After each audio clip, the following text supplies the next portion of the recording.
하나님 말씀 봉독합니다. 하나님 말씀은 디도서 2장 1절에서부터 15절까지입니다.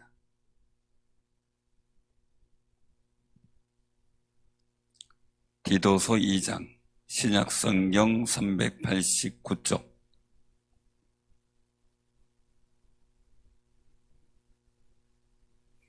자, 우리 교독합니다. 349쪽 디도서 2장 1절에서부터 교독합니다. 자, 교독합니다.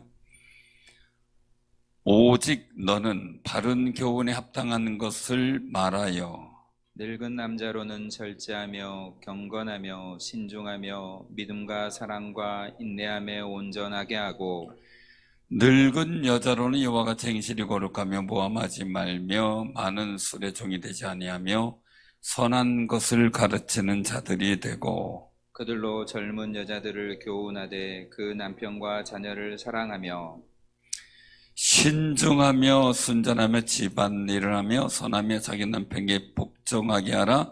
이는 하나님 말씀이 비방을 받지 않게 하려 함이라. 너는 이와 같이 젊은 남자들을 신중하도록 권면하되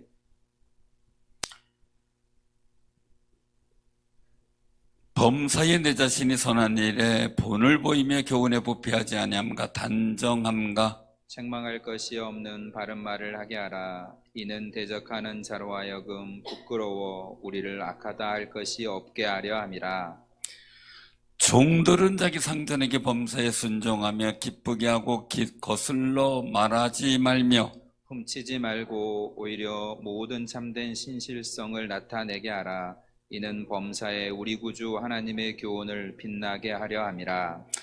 모든 사람에게 구원을 주시는 하나님의 은혜가 나타나 우리를 양육하시되 경건하지 않은 것과 이 세상 정욕을 다 버리고 신중함과 의로움과 경건함으로 이 세상에 살고 복스러운 소망과 우리의 크신 하나님 구주 예수 그리스도의 영광이 나타나심을 기다리게 하셨으니 그가 우리를 대신하여 자신을 주심은 모든 불법에서 우리를 속량하시고 우리를 깨끗하게 하사 선한 일을 열심히 하는 자기 백성이 되게 하려 하심이라. 아멘. 너는 이것을 가지어 너는 이것을 권하고 권면하며 모든 권위로 책망하여 누구에게서든지 업신여김을 받지 말라. 아멘. 오늘 이 말씀을 통해서 같이 은혜를 나누고자 합니다. 오늘 말씀 속에서의 일들을 우리가 가만히 보면서 느껴지는 건데요. 우리 한번 1절을 한번 띄워볼래요?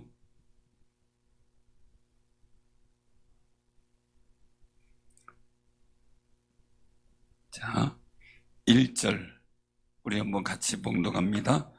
오직 너는 바른 교훈에 합당한 것을 말하여. 아멘. 어떻게 해요? 모든 기준이 있어요. 여기서 말씀 속에서 보면은 기준이 있어요.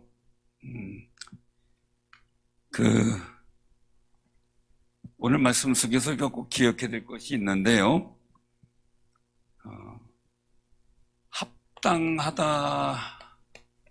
합당하다라고 하는 것은 기준 있죠? 기준에 적합하다 이거죠. 이 일들. 그 기준이 뭐냐라고 말씀하는 거죠. 오늘 여기서 말씀 속에서 나오는 건 뭐예요? 바른 교훈. 기준 자체가 바른 교훈인데 이 바른 교훈은 뭡니까? 결국은 복음이죠. 복음, 하나님 말씀, 복음 이 자체가 하나님의 말씀이라고 할 수 있죠. 여기에 우리의 말이 합당하냐라는 거예요. 거기에 합당한 것이 우리가 말하고 있느냐. 복음에 합당하지 않은 말은 하나님께서 동의할 수가 없는 거죠. 그러면 우리가 하는 말만이냐 이거죠. 세상에 돌아다니는 언론의 말이 우리가 가만히 볼 때 저게 하나님 말씀에 합당하냐라는 걸 생각할 수가 있어야 되죠. 말하는 것만이 아니라, 합당한 말씀은 말하는 것만이 아니라 이 일들 속에 바른 교훈과 일들을 가지고 판단도 할 수 있는 판단력도 있어야 되겠죠. 그게 중요하죠. 이게 복음에 합당한 건지 아닌지를 우리가 모르고 있으면요, 지금은 우리가 기억할게요. 항상 제가 이제 늘 말씀드렸던 부분이지만, 세상은 하나님을 인정하고 믿는 신본주의 신앙과 하나님의 존재를 인정하지 않고 하나 사람의 이성과 판단과 결정력을 중시하는 인본주의 사상이 대립하고 있는 그런 상황이라는 걸 우리가 인정을 해야 돼요. 그래서 인간의 이성과 결정력을 중시하는 인본주의 사상의 일들 속에서 보면, 우리가 가만히 생각해 볼 때 그들의 상황들은 사람이 가진 모든 일들 속에서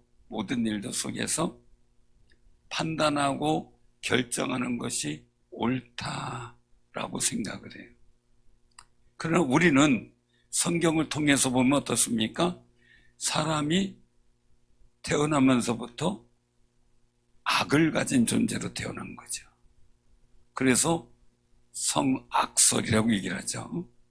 그런데 인본주의적 사고를 지닌 사상가들은 성선설을 이야기를 하죠. 사람이 태어나면서부터 선하다. 그래서 내비두면 선하게 자란다. 여러분들 내비두면 선하게 자라나요? 여러분의 자녀들 내비두면 선하게 자라나요? 그럼 교육이라는 게 필요가 없겠죠. 어려서 선하게 자라는. 그래서 어떤 교장 선생님은 단식을 하더라고요. 그래서 아이들을 내버려두면 알아서 잘 큰다. 그러니까 내버려둬라. 명칭은 방목이다. 방목한 짐승 동물들이 더 건강하다. 그런데 그분은 이야기를 하면서 얘기를 하더라고요. 이건 방목이 아니라 방치입니다. 방치입니다. 그래서 성경에서도 자녀를 키울 때 적당한 교훈과 징계는 필요함을 말씀하시죠. 네, 바르게 자라갈 수 있도록 하기 위해서 말입니다.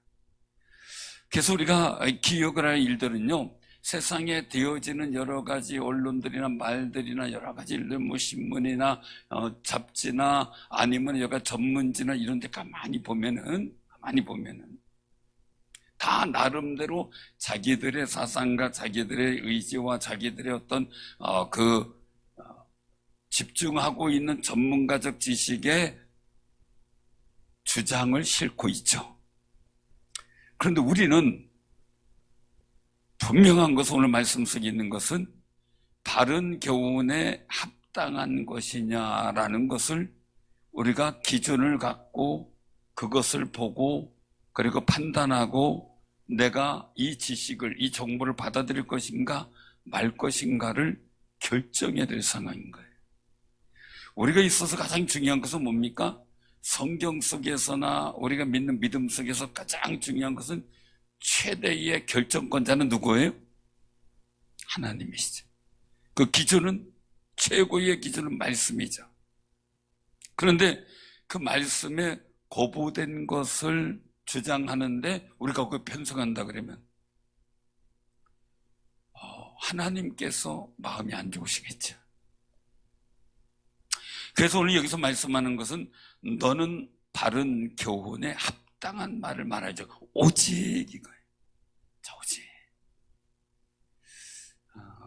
담임 목사가 어떤 원칙이 없이 여러분들 이래라 저래라 하면 여러분들 기분 좋겠어요? 고무줄 기준이라 그러죠. 고무줄 기준. 고무줄은 어떻게 돼요?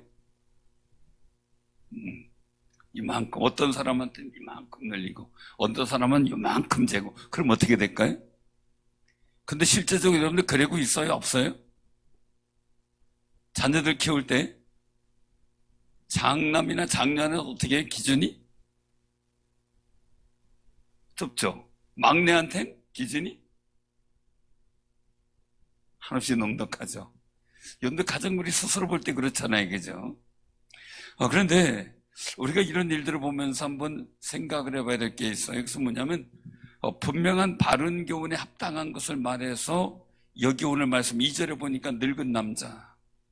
좀 말이 그렇죠, 그죠? 늙은 남자. 그 다음에 또 3절은 뭐예요? 늙은 여자. 4절에는요, 젊은 여자. 그 6절에는요, 젊은 남자. 그리고 또 어떻게 돼요? 여기 보면 9절에는 종들에 대해서 쭉 나오고 있죠. 우리가 많이 보면서 여기 나는 늙은 여자다.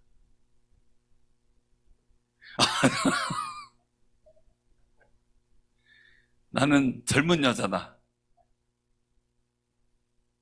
헷갈려요? 기준이 요즘에는 그 시골에 있는 교회들의 기준을 보면 청년의 회장이 75세예요. 자, 75세 기준이 청년이에요. 그럼 여러분들은 다 어때요? 예? 대부분 청년이죠? 젊은 남자, 여자. 그래서 나이 든 남자, 그러니까 어떻게 보면은 이 바른 말과 교훈의 어떤 일들 속에서 나이 든 늙은 남자들, 늙은 여자들, 젊은 여자들, 젊은 남자들, 거기에 분명한 하나님의 복음의 기준을 가지고 말하라는 거죠. 연세 드셨으니까 이만큼, 젊으니까 이만큼, 이게 아니라는 거죠. 항상 기준이 뭐예요? 복음의 말씀이어야 되는 거예요. 복음의. 그러나 거기에 중요한 점, 그러니까 핵심에 관한 일들은 다를 수가 있겠죠. 자, 늙은 남자는 뭘 해야 돼요? 절제. 연세 드신 분, 여기 성경에서 늙은 남자라니까 제가 늙은 남자랬죠. 연세 드신 남자분들이 못하는 게 뭐예요? 예? 아니, 뭐를 못해? 참제를 못해. 그쵸? 60이 넘어가고 60 중반 이렇게 10세 되면서 좀 70세까지 갔을지도 모르겠어요. 그 이상. 자꾸 조금만 잘못 얘기해도 섭섭해지고 삐지고 그렇대요. 그래가지고 젊은 사람이 잘 싸울까요? 나이 든 사람이 잘 싸울까요? 부부지간에? 왜 그럴까요? 고집이세요? 고집이세요? 또 뭐예요?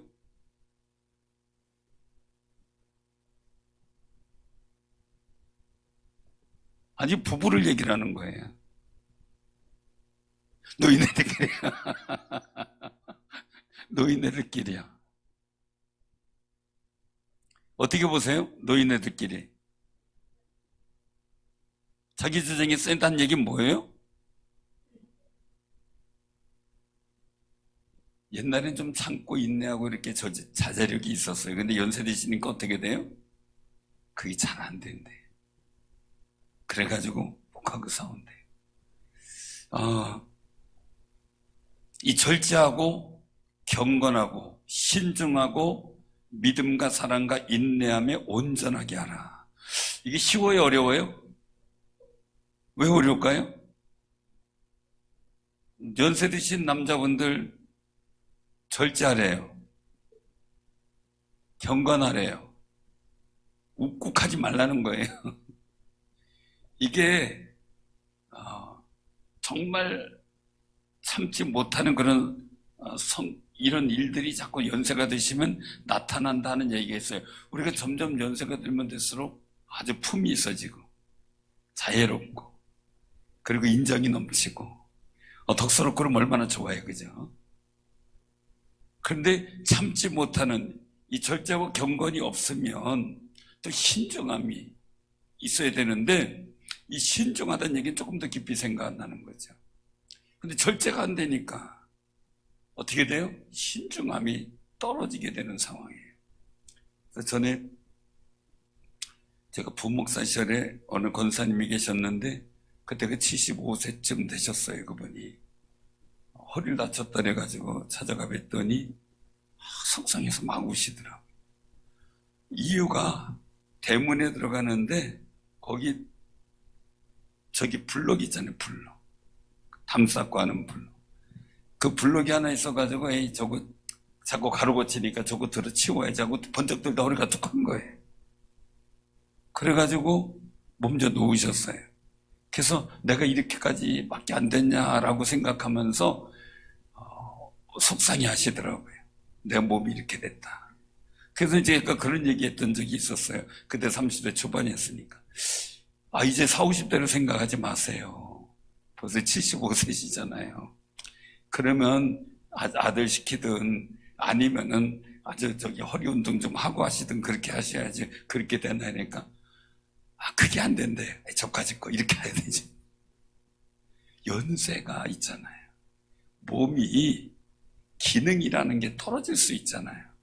그러니까 내가 하는 행동에 대해서 신중할 때, 저 어머니도 좀 속상한 일이지만, 여기까지 거면 내가 한 달에다가 베란다 가다가 나무에 걸친 거에 걸려 넘어졌어. 이 갈비뼈를 다치시는 골절이 일어나는 바람에 그 사람부터 몸이 건강이 확 꺾이시면서 어려움을 당하신 거거든요. 그러니까 내가 하는 행동이나 이런 말이나 이런 일들 속에 신중해야 되는데 말도 자꾸 연세 들면 거칠어진대요. 그리고 또 한 가지는 내가 잘 안 들려요. 연세 드시니까. 그러니까 어떻게 돼요? 다른 사람도 안 들리는 줄 알고 목소리가 커지는 거예요. 그래가지고 연세 드신 분들끼리 얘기를 하면은 어떻게 돼요? 그러니까요. 그냥 얘기하는데도 싸우는 것 같아요. 왜? 서로 잘 안 들리니까. 그러니까 지하철 타고 이렇게 가는데 그러잖아요. 여기 다음 역은 수요일입니다. 수요일입니다. 그러니까 할아버지들이 있다가 여기가 수요일인가? 그러니까 뭔 소리야? 목요일이요. 그러잖아요. 그렇게 된다는 자꾸 안 들리게 돼요. 그러니까 어떻게 돼요? 신중하고. 또 우리가 믿음이라는 것은 하나님을 향한 믿음, 교회를 향한 믿음, 다른 사람, 이거 알아서 잘하겠지. 이래야 되거든요. 저도 제 아들이 이제 목회자니까요. 전사님 때는 그런가 보다. 이제 목사님 됐어요. 그러니까 자꾸 어떻게 돼요? 마음에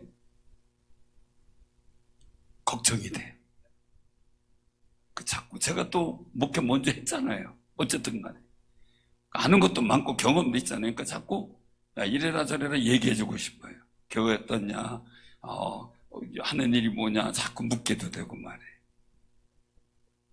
왜? 아들에 대해서 불안한 거죠. 아들에 대한 믿음이 없는 거죠. 그 자꾸 얘기하게 되는 거예요.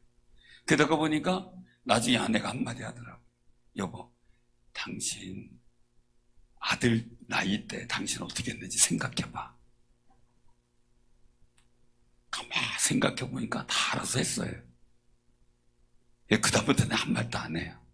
그러니까 얘기 들으면 물어보면 이렇게 해라 얘기하고 절대 제가 먼저 너 어떠냐 좋다는 말을 하진 않아요. 그래서 믿어요 그냥. 우리 연세 드신 분들이 못하는 게 있으면 뭐냐면 안 믿어져요 자꾸. 걱정이 돼. 자식이 나갈 때 우리 서울 상일교에 있는 김덕진 장로님이 당시 저희 교회 기도할 때 60대 중반 넘으셨었는데 60대 중반 되셨어요. 그때 85세 된 노모가 계셨어요. 85세 된 노모가. 아침마다 잔소리를 해요. 파란불 보고 건너가라. 차 조심해라. 나도 알아요. 그래도 할 수 없대. 맨날 아침마다 파란불 보고 횡단보도 잘 건너라. 차 조심해라. 뭐해라. 계속 잔소리 한다는 거지. 계속 잔소리 한다. 못 믿어서. 근데 그 젊은 사람도 어떻게 돼? 그게 잔소리가 되는 거지. 그러니까 우리가 연세 드신 분들은요, 젊은 사람한테 믿어져요. 여러분들이 그 나이 많을 때 어떻게 했어요? 다 잘했어요. 아셨죠? 잘했어요.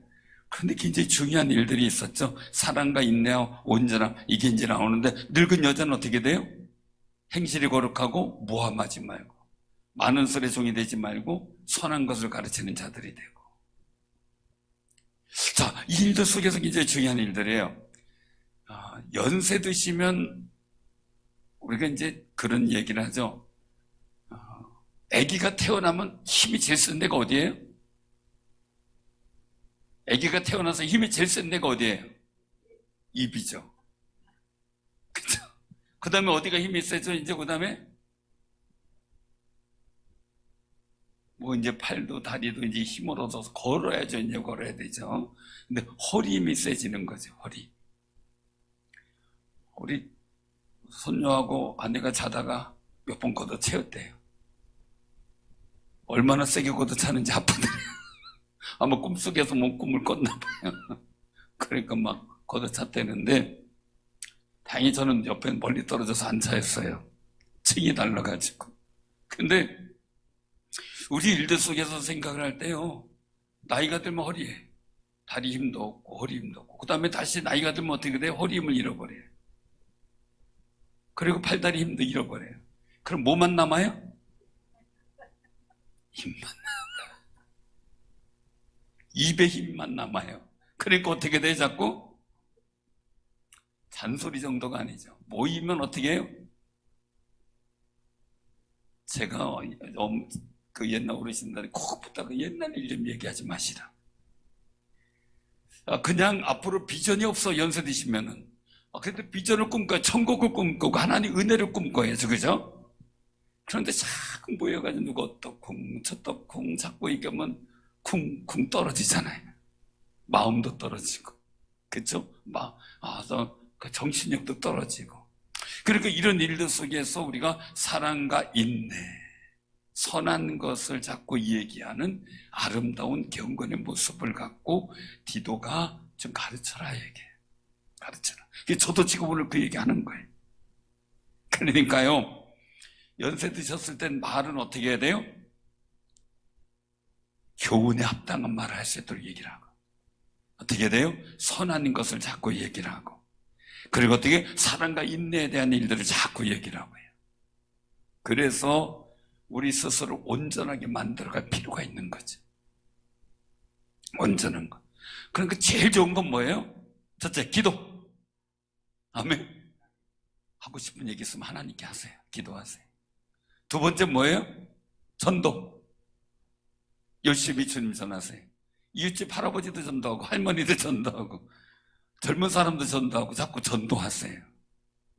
자꾸 이러쿵저러쿵 이상하게 사람의 심리가요, 자꾸 과거적에서 말의 힘만 남으면 자꾸 이상하게 다른 사람의 허점과 다른 사람의 여러 가지 약점이나 비난할 점이나 안 좋은 점 이런 거 자꾸 얘기하려고 그래요. 근데 그건 내가 볼 때 그런 거죠. 내가 다 선한 판단력이 있는 건 아니잖아요. 내가 볼 때 그렇지 하나님이 볼 때 다르고요, 담임 목사가 볼 때 다르고요, 다른 분들이 볼 때 달라요. 내 판단이 정확한 건 아니거든요. 그러니까 어떻게 돼요? 오히려 사랑해주고 인내로서 선한 말을 할 수 있는 그런 아름다운 모습이 있어야 되겠죠. 근데 여기서 보면 3절에 보니까 그게 나와요. 뭐니까 늙은 여자에게 있어서 뭡니까? 행실이 거룩하고 모함하지 마. 또 뭐 있어요? 많은 술의 종이 되지 말라. 인생의 즐거움이 어디에 있어요? 일하는 데 있고 사랑해주는 데 있고. 연세가 되었어요. 그러니까 그런 즐거움이 없어졌어요. 즐거움이 공허해져요. 그럼 뭘로 다 채울라래요? 저 같은 분을 얘기하다가 보니까 우리 예수님이 우리 주님이시니까 그분을 우리가 섬기고 그분을 믿고 살아야 된다니까 나는 믿는 주님이 따로 있어요. 그래도 그 믿는 주님 뭘까요? 술병을 보이더라. 그건 주님이 아니에요. 그래서 그냥 술이지. 그게 술이었어요. 근데 여성들이 적적하고 힘들어지고 고독해지고 외로워지면 찾는 게 술일 수가 있는. 뭐 남자도 마찬가지죠. 술에 종이어야 된다는 얘기는 뭐예요? 술에 끌려다니지 말라는 이야기지. 술에, 쾌락에, 아니면 여러 가지 내 기분을 요즘에 같은 경우는 다 요새 뭐 누가 저는 음료수도 제대로 못 먹겠더라고요. 거기 뭐 탔을까봐. 근데 세상에 온통 마약이니 뭐니 하고 그냥 우리나라에 그런 일들이 막 찾아오고 이제는 뭐 학생들까지도 침투가 되는 이런 일들이 생겼죠. 이 마약에 많이 손낸 게 마피아들이잖아요. 영화 속에서 많이 나오잖아요. 그런데 굉장히 이걸 이용해서 사회를 혼란케 하는 사람들이 반드시 있다는 거죠. 성문화라든지 쾌락의 문화라든지 스포츠 문화라든지 다른 어떤 것을 통해서 또 자기 문화죠. 도박 문화. 이런 걸 통해서 사람들의 정신세계를 흐트러뜨리고 하나님의 신을 부정하게 하고 인간적, 인본주의적 사고에 자기가 주인인 것처럼 착각하게 빠지는 그런 일들을 하고 있는 거죠. 많은 술에 종이 되지 말란 뭡니까? 정신 차리라는 얘기죠. 오히려 하나님 앞에 기도하면서 하나님의 거룩한 은혜를 경험하는 아름다운 일들 속에 정말 선한 것을 잘하고 선한 것을 가르칠 수 있는 귀하고 복 있는 삶이 되시기를 바랍니다. 근데 여기 보면 4절에 보면 젊은 여자예요. 젊은 75세 이하는 다 젊은 여자예요. 김광선 선생님 너무 좋아하시네. 그 다음에 75세 남자들은 어떻게 돼요? 젊은 남자예요. 가만히 보면 젊은 남자 6절에 보면 신중하라고 얘기를 하죠. 신중하라. 젊은 혈기 어떻게 돼요? 단순해질 수 있거든요. 단순해질 수밖에 없어요. 그때 이게 정말 복음의 바른 교훈인지 기준에 적합한 것인지 믿음에 합당한 것인지 신중할 수 있어야 하는 거죠. 그리고 젊은 여자도 어떻게 돼요? 남편과 자녀를 사랑하며. 자, 가사 노동이 노동인가요? 사랑의 헌신인가요? 사랑의 헌신인데 노동이라고 하면 돈을 받아야죠. 그 돈은 돈이 아니죠. 남편의 사랑의 헌신을 통해서 가정의 사랑을 위해서 애쓴 열매들이죠. 그 열매를 먹는 거죠. 근데 이걸 어느 순간에 가사 노동으로 바꿔놓고요. 이 가정의 주부로서의 거룩하고 신실한 아름다운 모습들이 노동으로 만들어 놓고 노동력 착취다 그러고 있어요. 그러면 저는 아내를 지금까지 40몇 년 동안 노동력 착취를 한 죄인이 되는 거고, 이게 말이 되냐고. 왜 갑자기 저를 죄인 만드느냐고. 그럼 저는 그렇게 말하면 여러분들 온전할까요? 이규학 장로님? 똑같은가요? 그렇잖아요. 이거 이상한 가치관으로 만들어놨어요. 그래서 정말 우리가 일들 속에 가족과 남편을 사랑하면서 하는 그 일들 속에서 우리가 나타난 일들은 사랑의 헌신인데 이걸 왜 노동력이라고 바꾸냐고요. 자녀를 키우는 게 어떻게 노동력이냐고요. 그거는 보모하지, 그죠? 유치원교사하고요. 이게 이상한 사고로 흘러서 우리가 하는 거룩한 일들을 자꾸 폄하하는 일들이 나타나고 있는 게 지금 요새 인문학 사상 속에서 나타나는 현상들이에요. 사랑하는 성도님들, 우리가 주님 앞에 헌신하고 희생하는 것도 노동력인가요? 그러면 저는 성도들을 착취하고 있는 목사가 되는 거예요. 저를 죄인 만들지 마시고.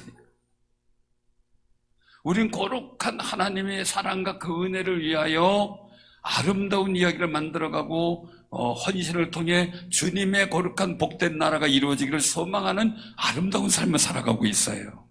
왜 그거를 그렇게 폄하시키는가 하는 게 이해가 안 되는 거죠. 그래서 우리가 여기 말씀하고 있는 거죠. 그 사랑의 일이라고 결국 젊은 여자들 어떻게 해요? 신중하고 순전하고 집안일을 하며 선하며, 항상 선하며. 남편에게 복종하고 젊은 남자는 아내를 사랑하고 말이죠. 이런 일들 속에서 가장 중요한 건 뭡니까? 비방을 받지 않게 한다라는 거예요. 그래서 이 일들 속에서 이렇게 하면서 또 디도에게는 부탁을 하는 게 있죠. 7절에 보니까 범사에 내 자신이 선한 일에 본을 보이며 교훈에 부패하지 아니함과 단정하고 책망할 것이 없는 바른 말을 하게 하라. 바른 말 하게 하라. 스스로 말이죠. 우리 자신이, 저 자신도 그렇죠. 선한 일에 본을 보일 수 있도록 하고 교훈이 부패되지 않도록. 복음이 부패되는 경우가 많이 있죠. 그래서 너무 안타깝죠. 정말 교훈에 부패하지 아니함과 단정함과 책망할 것이 없는 바른 말을 하도록 조심하는 거죠. 조심하는 것. 왜요? 이래야만 대적하는 자로 하여금 하고 8절에 말씀하세요. 자, 이런 일들 속에서 우리가 생각하는 일들이 뭐냐? 항상 대적자가 있다는 거죠. 대적자는 말 그대로 비방자다라고 할 수가 있어요. 비방하는 비방자. 이렇게 할 수 있죠. 말거리 만들지 말라는 거죠. 할 때. 신중해서 우리가 스스로 할 때 조심하고 내가 가진 복음이 세상에 어떤 일들이 부패한다 얘기는 섞는다는 얘기가 돼요. 상한다는 의미가 있는데 섞어버리는 거지. 복음의 다른 것을 섞을 때 상해지는 거지. 그래서 하나님은 섞는 걸 안 좋아한다고. 율법 속에서 이걸 쭉 보면 짐승들도 곡식의 씨앗도 서로 이렇게 교잡해서 다른 품종을 만들어내는 거 하나님 별로 안 좋아하셨어요. 종류대로 창조된 대로 이루어지길 원하신 거죠. 그래서 제가 음료수를 먹으면 꼭 사이다 콜라를 섞어 먹잖아요. 콜라 섞어 먹어요. 그래서 뭐 어떤 사람은 사콜이라고 어떤 사람은 콜사라고 하여간 마음대로 불러요. 근데 저는 그게 편해요. 부드럽기도 하고 제가 느낌이 좋아서 이렇게 하는데 어떤 목사님이 음료수 뭐 드실래요? 저는 섞어주세요. 그랬더니 하나님이 섞는 거 안 좋아하세요. 그러시는 섞는 거 안 좋아하죠. 근데 한마디 또 농담 삼아 한다면 그게 뭡니까? 성경에 콜라 사이다는 안 나와요. 할 수 있겠지요. 근데 의미가 중요한 거죠. 섞으면 이스라엘 민족이 왜 가나안 땅에 정복했을 때 거길 다 진멸하라고 했어요? 그들의 문화와 그들의 사고와 그들의 인식이 이스라엘 민족의 신앙과 믿음에 혼합되지 않게 하기 위해서 순수성을 지켜야 돼서요. 그래서 그 일들 속에서 그 모든 일들을 연합하지 말고 다 진멸해버리고 몰아내라고 하는 게 바로 그 이유거든요. 근데 우리가 살아가는 세상은 그렇지 못하잖아요. 항상 접하게 돼 있잖아요. 그런 일들 속에 우리는 어떻게 이 내가 가진 믿음의 교훈이 부패되지 않도록 잘 지키고 하나님 앞에 온전하게 설 것인가? 라는 걸 고민해야 돼요. 그 이단들은 자꾸 우리에게 접근해가지고 와서 어떻게 됩니까? 정말 양의 탈을 쓰고 아주 선하고 착하게 다가오는 것처럼 하면서 우리에게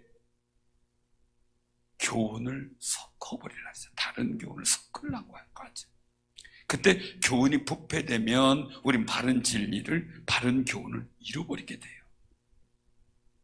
그래서 여기서 말씀하죠. 말을 할 때 신중하게 할 일이 8절에 보면 책망할 것이 없는 바른 말을 하게 하라. 바른 말. 부끄럽지 않도록. 제가 만약에 엉뚱한 빈말을 했다 그러면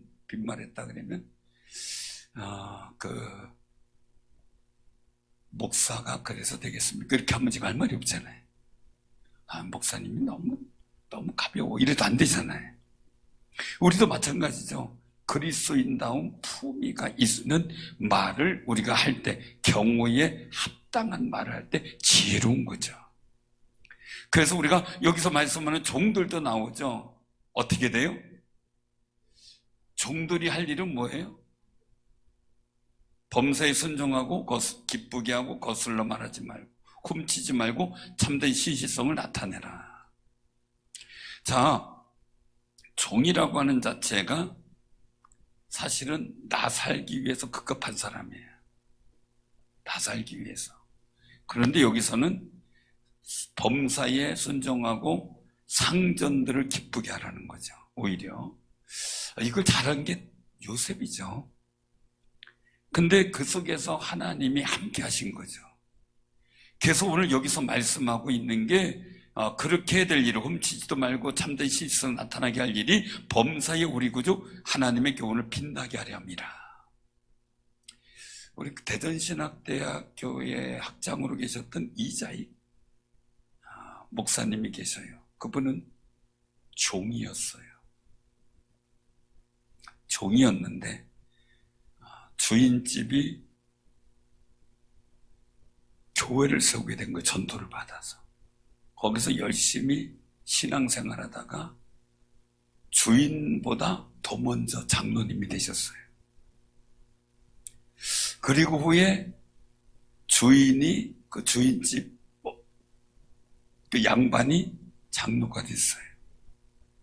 그런데 이 둘 관계 속에서 만약에 주인집 양반이 모습이 먼저 장로가 된 거 용납하지 못했으면 어떻게 됐을까요?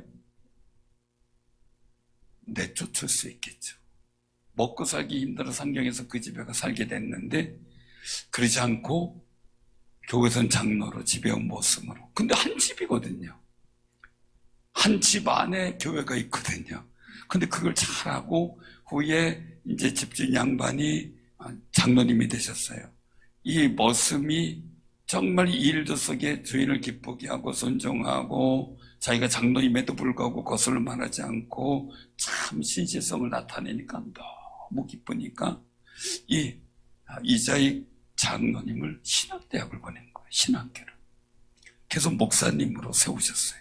그게 대전신학대학교 학장님 되시고 그리고 총회장도 하시고 그래서 거룩한 관계가 나후에 다시 그분을 담임 목사님으로 모셔요. 본교회로.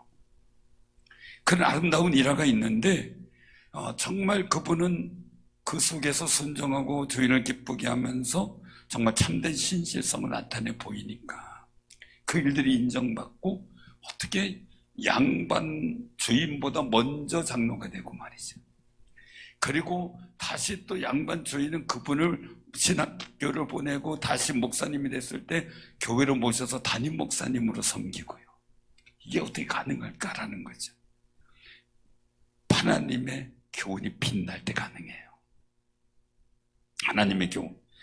그래서 그 일들 속에서 11절에 보니까 모든 사람에게 구원을 주시는 하나님의 은혜가 나타나 이렇게 말씀하죠. 우리를 양육하신다는 거죠. 경건하지 않은 것, 양육하시는 그 일들 속에 나타나는 거예요. 우리가 합당한 하나님의 기준에 살아가야 돼. 기준에 맞게 살아가야 되는데 우리를 양육하시는데 구원을 주시는 하나님의 은혜에 합당하도록 경건해야 되고 이 세상 정욕을 버리고 신중하고 의로움과 경건함으로 이 세상을 살아가서 우리가 하나님의 기준에 구원의 기준에 적합한 모습을 유지하는 게 우리 신앙의 모습이라는 거죠. 왜요? 13절에 같이 한번 봉독합니다. 자, 시작. 복스러운 소망과 우리의 크신 하나님 구주 예수 그리스도의 영광이 나타나심을 기다리게 하셨으니 아멘. 천국의 소망 그리고 예수 그리스도의 재림을 기다리는데 합당한 사람으로서 우리가 서도록 하기 위해서 우리가 정말 바른 교훈에 합당한 것을 가르치라고 디도에게 권고하고 있는 겁니다. 이 하나님이 구원을 주신 하나님의 은혜가 뭐냐라는 거죠. 14절에 같이 봉독합니다. 그가 우리를 대신하여 자신을 주심은 모든 불법에서 우리를 속량하시고 우리를 깨끗하게 하사 선한 일을 열심히 하는 자기 백성이 되게 하려 하심이라. 아멘. 자기 자신을 십자가에 우리에게 주셨어요. 우리를 속량하시고 깨끗하게 하셨어요. 그러니까 어떻게 돼? 우리가 바른 교훈에 합당하게 행해서 선한 일에 열심히 하는 신백성, 즉 자기 백성이 되게 하려고 우리를 부르셨으니까 그 목적에 합당하게 우리가 살아가야 되겠고, 그 일들을 위해서 디도에게 이 바른 교훈에 합당한 것을 말하라고, 그를 가르치라고 권고하고 있는 겁니다. 우리 교회에서도 마찬가지죠. 우리가 바른 교훈에 합당한 일대로 우리가 살아갈 수 있도록 권고하고 힘을 주고, 우리가 서로 위해서 기도하고 축복하는 일, 우리가 끊이지 말겠죠. 나이든 부리든 젊은 사람이든 목회자든 상관없이 우리가 하나님 앞에 바른 교훈에 합당한 모습을 갖추어가는 귀하고 복 있는 삶을 통해 오늘 11절 모든 사람에게 구원을 주시는 하나님의 은혜가 우리들에게, 우리 가정에게, 또한 모든 사람들에게 이루어지는 역사가 있기를 주님의 이름으로 축원합니다. 아멘.